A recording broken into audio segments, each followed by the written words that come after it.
Swayam Prabha. Digital India. Educated India.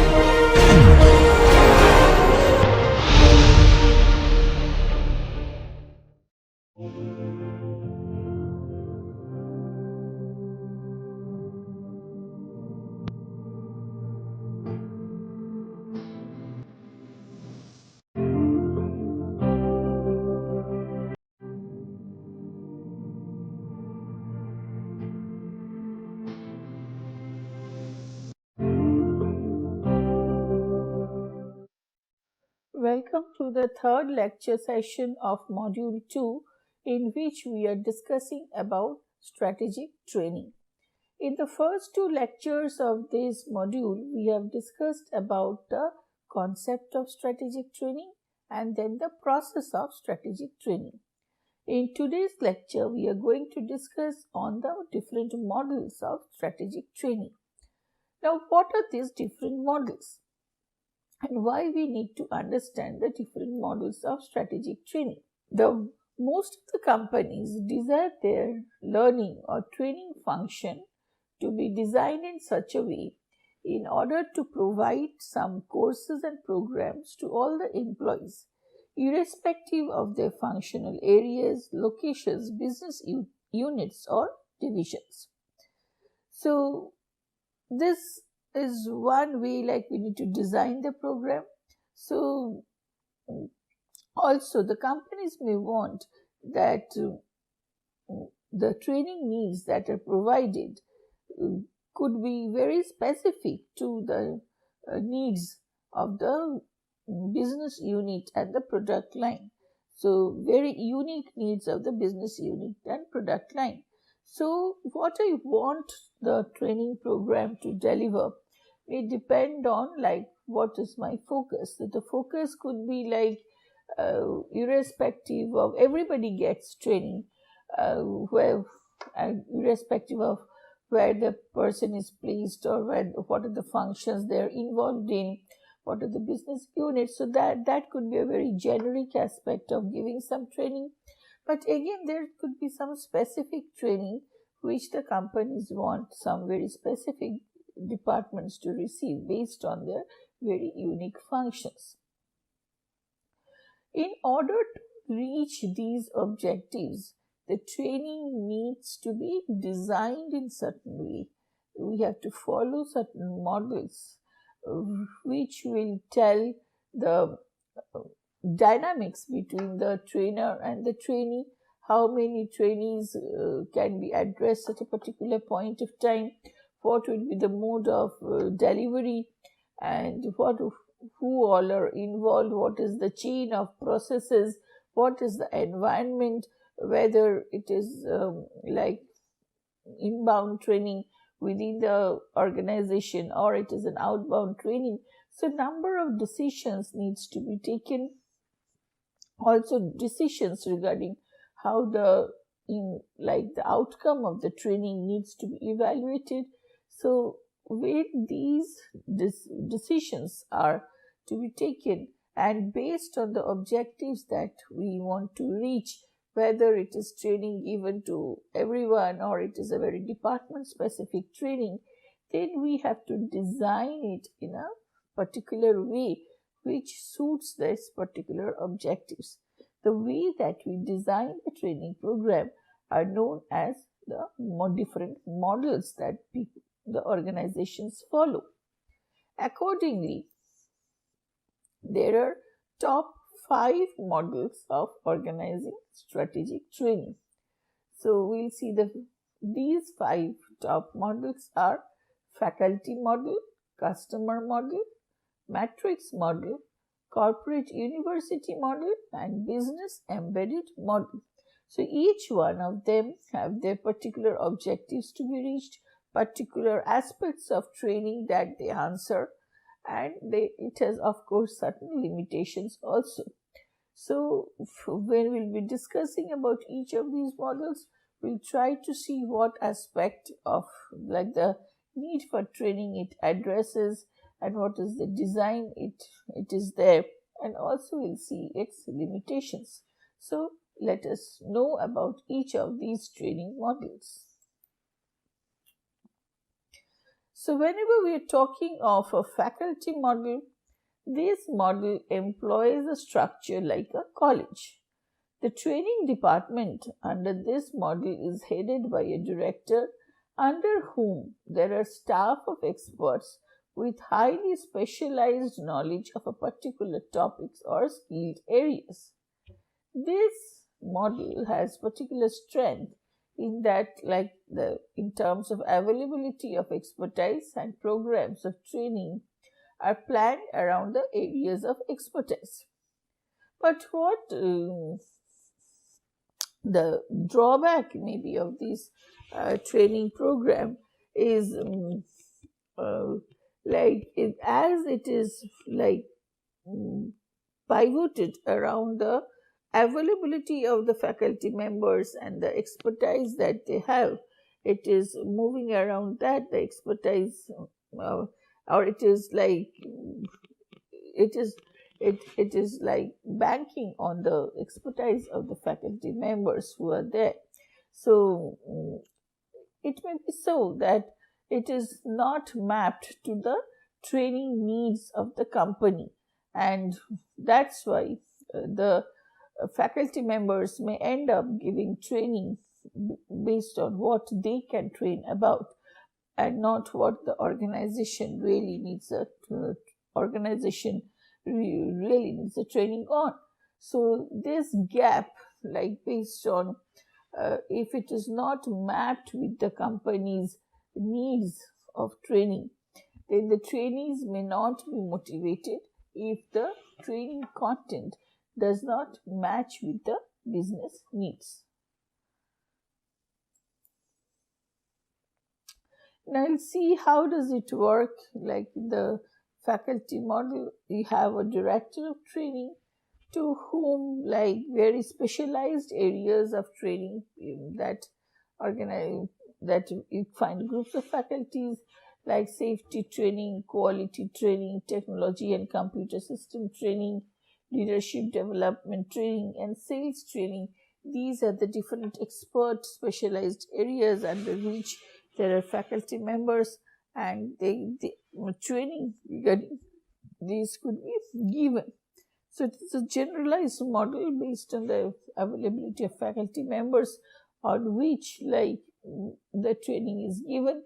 And it is at that level, if you feel yes, the organization employees who are joining maybe specifically during the induction program, people need to know every aspect of a training of a particular domain.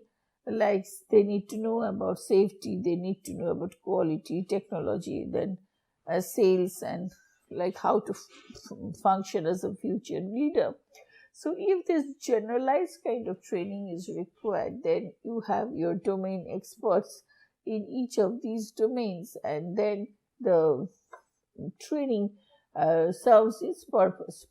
But again, if we need some different kind of training, and because suppose the organization needs the training on quality, and you don't have a expert for training on quality, but you have a training expert who can train on safety or sales, so does it, and you are very expert in giving that training, so it may not match with the company's present need of getting a training on the quality. So that could be the discrepancy, or that could be the drawback of the faculty model of training. Next, we go to the customer model of training. So this model involves having a training function for each division of function of the organization. So a specialized customized training program for each of the division and function of the organization. So what the strengths of this model is, it organizes training by business needs. So trainers are tuned with business needs and plan training programs accordingly. So they know what are the business needs, and accordingly they can plan their training program. Now what could be the limitations. So there must be redundancy in the training provided across functions. Some overlap, some commonality could be there. The programs may vary in effectiveness across functional areas due to limitation of the director to follow it up. So this may happen because the programs may vary in effectiveness, because if you're not having a central control, and the director may not be always be able to follow up like what is happening in what department. So it may value in the effectiveness across the functional areas due to the limitation of the director to follow it up. Like every department having its own type of program, it's very difficult for the director to have a cross check on everything, like whether they're doing it well. The matrix model. With the matrix model, the trainers report to a training manager and a specialized manager who has a particular area of expertise. So you can see, like in the last two models, what happened. The faculty model talks of the specialized expertise of the faculty members, and the like whenever we have focused on the customer model, it focuses on the specific needs of the department, and each one has its own drawback. So the matrix model tries to merge these two models, and the trainers report to a training manager and a specialized manager who has particular area of expertise. So what it does, it ensures consistency between training need of a specific function within the organization.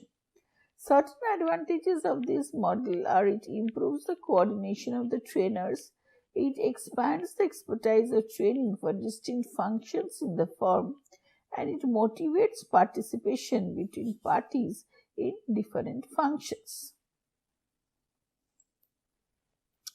Now, if you can see over here, like in the matrix model at a glance, if you can see the top here level over here, this is actually the faculty model, where the director of training is heading, and there are different specialty areas like sales training, quality training, technology and computer system training, and safety training. So these are the different specialty areas of in which the faculty members are there.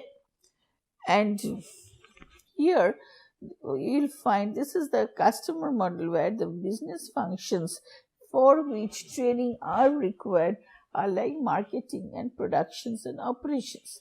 So the marketing function directly gets linked with the sales training, and the operation and production functions, they are linked with the three processes of like the quality training, technology and computer systems training, and safety training.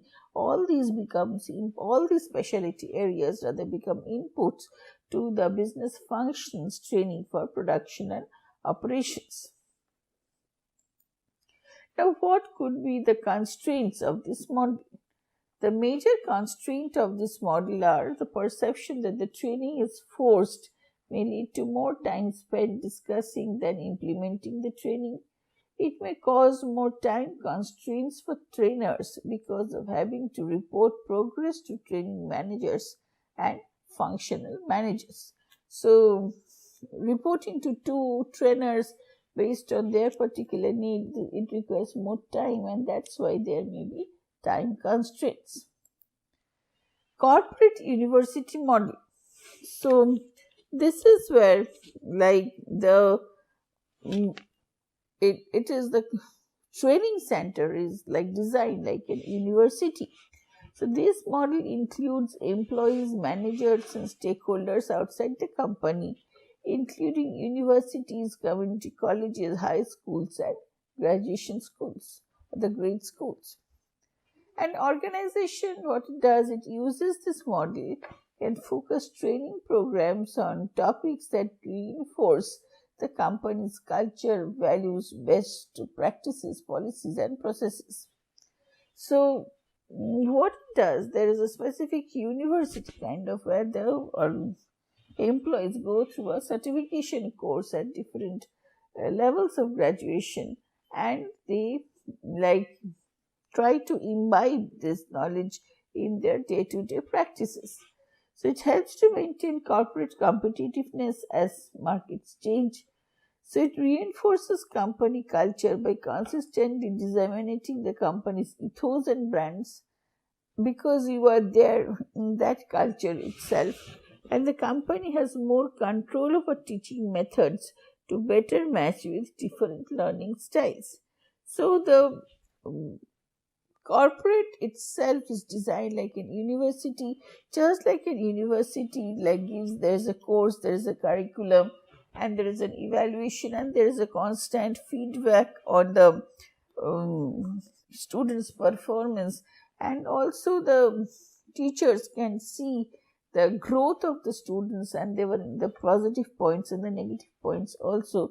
Similar is the corporate university, where the mentors can like have a constant interaction with, and constant, like they can be constantly functioning with each other, so that the and objectives is met, and the mentor is tuning his ways of dealing with the mentee with respect to the learning style that the mentee follows. So these are some of the advantages of corporate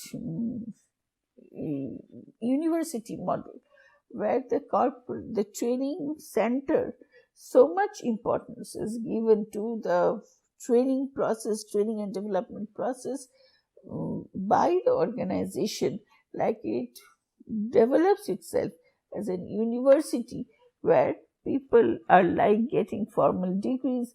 There also they like work on the different aspects of training and development, and practice it, so that become more enriched about it. Now, what is the corporate university model is that the leadership development program has like passes through 4 phases of product development, then operations, and schedules, and marketing, and human resources. So these are like very, very important development programs whenever we are talking of corporate university model. So what we find in historical training problems is excessive costs, then poor delivery focus, common training and practices, base practices which are not shared, and lack of common standards. So something, whatever you read over here, you'll find there are loopholes and lacunas. So whenever we are talking of the advantages of the corporate university model, what we find over like the best practices can be showcased, and like the training needs of the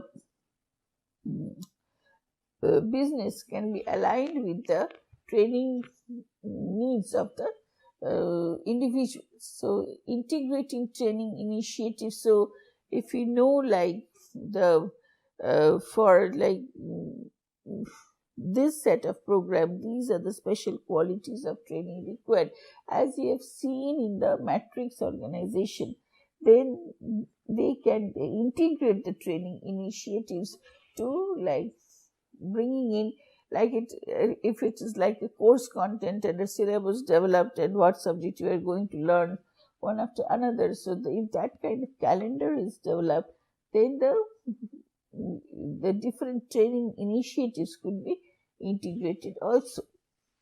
Adapt a common learning standard, adapt a common standard, then clear vision and mission should be there for like how this university, what is this university, like how people will be treated when they do their course in this university, follow this university model.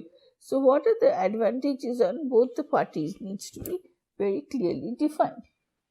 Clear vision and mission, effective use of technology, partnership with academia. These are again some of the parts which are very, very important as a training advantage when we are looking for the corporate university model.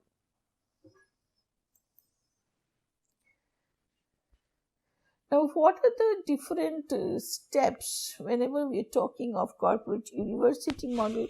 We understand there it cannot happen without the support of the top people.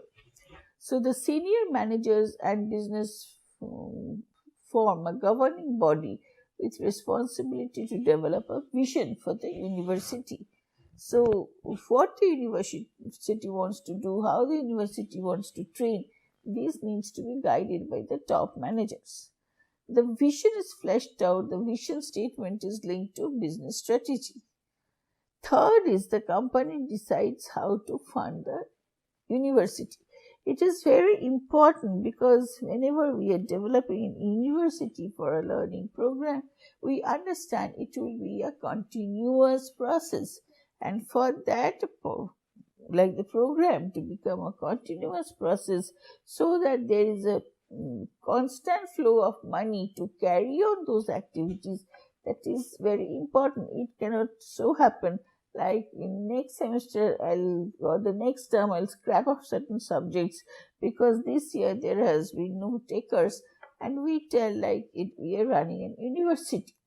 So that cannot be done. So constant flow of support of money needs to be there. So that's why the company has to decide how to fund the university.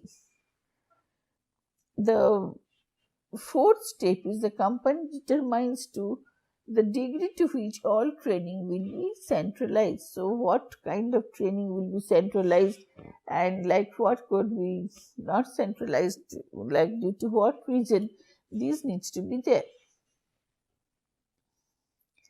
Fifth step, it is important to identify the needs of university customer, including employees, managers, suppliers, external customers. So it is very important for the university to be catering to the needs of the customers, and these customers are not only external customers, but they are the employees, they are the managers, they are the suppliers, and also the external customers. That is very, very important. So whenever we are thinking of any training program, we are generally customer focused, but that customer is outside the organization. But there are also internal customers who are very, very important, like the university employees, the managers, suppliers.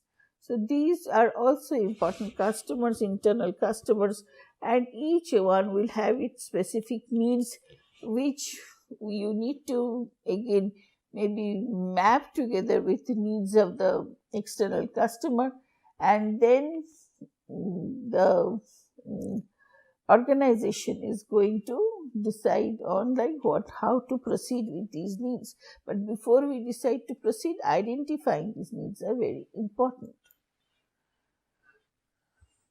So the creation of the corporate university involves products and services needs to be developed. If you're going for an university, there needs to be a course curriculum, there need to be some deliverables, there need to be some syllabus. So the products and services needs to be developed. Then company chooses, also it's very important to choose your learning partners, including the suppliers, consultants, colleges and other institutes. So the more company comes in for understanding where they stand in terms of forming an university. So it has to be very clearly defined. The company chooses partners who are learning partners, and it includes the suppliers, consultants, colleges, and other educational institutes. The company develops a strategy for using technology. So that is also important, how to blend the technology with the training program so that more employees can be trained and at the cost which is available. So money is a constraint everywhere, and then we have to do more with the kind of money that you get. So how to train employees, make more technology savvy, that is very important. So learning that occurs as a result of corporate university is linked to performance improvement. So it is very, very essential. Like the output needs to be measured and it needs to be linked somewhere. So the learning that occurs that you are getting from this corporate university, it is very important that it gets mapped somewhere, that it gets measured somewhere. So if it is linked with the performance improvement, then also, and maybe with that, of course, the incentives get linked. So what happens, we understand this performance improvement is only for the training that has been undergone in the university. So finally, the value of the corporate university is communicated to the potential customers. So it is very important, it is not enough to have an university, but the word about the university, the courses that it offers, the way that is blended with the functions of the organization and how employees get benefited from it, all these needs to be communicated to the potential customers. However, there are certain drawbacks in this model. So it's more suitable for large companies with large pool of resources to invest in long-term training. So that is very important whenever we're talking of designing an university.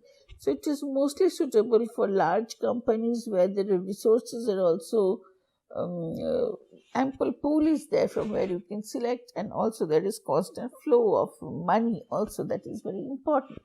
So there may be conflicts related to the curriculum of the content areas. So these conflicts may be based on the traditional subjects that you are reading and the contents in it, and the whatever curriculum is designed for the specific areas. There will be certain overlap. You just cannot tell one is overlap free from the other. So there may be certain conflicts which will be overlapping, and that is of course, if you think positively, that is the linking pin which links the various concepts together to be put under the bigger umbrella, what we talk to be the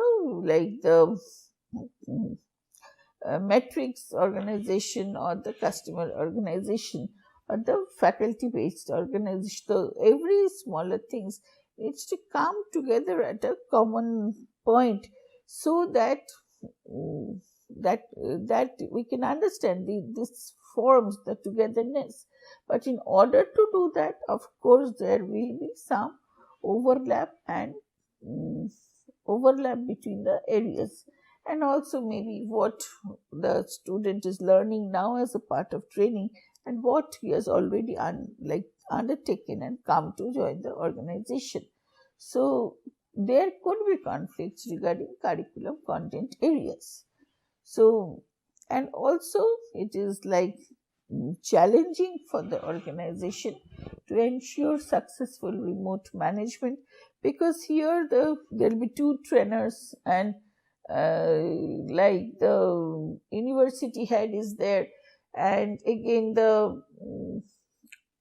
if under the university there is a metric system, there are another layers of trainers are there. So, but the main head, who is somewhat remotely placed from the training situation, so it may be challenging to ensure successful remote management until and unless there is a complete learning system developed about it. So here we may find the technology may help in how to manage the program, so or how to keep the employees engaged, whether technology based learning system can be included in it. So that could be a challenge, and that we could try to find an answer in the ICT based training over here, like how to keep the employees engaged and how to see the uh, processes going on. So this is where the corporate has developed a university model of learning system. There is another model of the learning system which we talk to be the business embedded model. So this is again, business embedded model is customer centric and treats trainees and managers as customers. So it is tied to the specific competency needs, and it tries to achieve the day-to-day objectives to provide a direct alignment with the current business needs of the and the environment in which it is functioning and the organizational needs. So here what happens, this is a more of self-learning, where the systems are provided, learning materials are provided, but the employees are expected to learn on their own. So here the participants are more accountable for their performance. The advantages of this model are it helps to improve competitive advantage by focusing on organizational needs. The training goals are focused on the customers, the ultimately who will be receiving the services, so what they want, and making it a the favored model for the service industry. The advantages are again like what will be the return on investment, it can be measured, and it is suited for to adapt to a changing environment, changing circumstances, because here you'll see it's both, like as you have mentioned in the start itself, both the trainees and the managers, they are at the same platform and they are taken to be the customers and maybe like equally powerful, so flexible. So in these cases, like any changes which come, you can adapt very quickly to it by focusing on this as is, what is needed, what we need to do now, and how we can address it. So it's very quick in adapting to the changing circumstances. So, but what could be the disadvantages? Like if you want to do a comprehensive need analysis, so that is time consuming, and whether this model can allow for that time, that is questionable.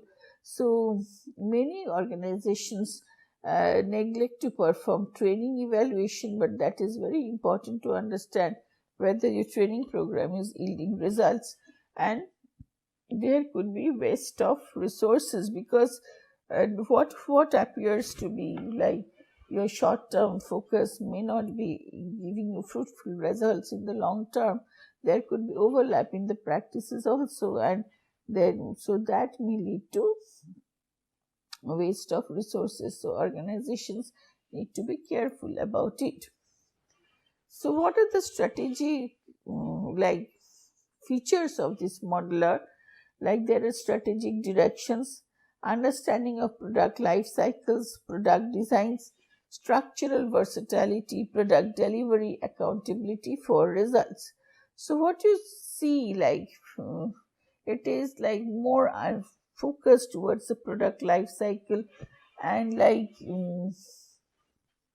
what are the designs, how, and what are the like different elements contained in the structure, and how the product needs to be delivered, and what should be the accountability. It helps this kind of model helps one to adjust, like get adapted to the needs by understanding these different features of the product. So these are the some of the references that we have used, and like we have tried to explain to you like the various models of training which are followed by the training departments, divisions, and universities, and which includes faculty model, customer model, matrix model, business embedded model, and corporate university model. So, if you go through this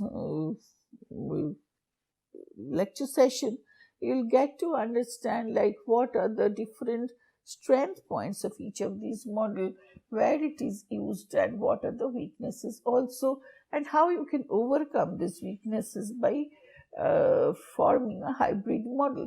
It may so happen like when you are actually practicing and based on the needs of your situations, you may try to combine these different models based on your requirements and then address the problem at hand and try to minimize the like error part, minimize the like like cost part, cost in terms of wastages part, and try to yield maximum result from the training model that you have developed so that it gets linked to the objectives that you need to achieve.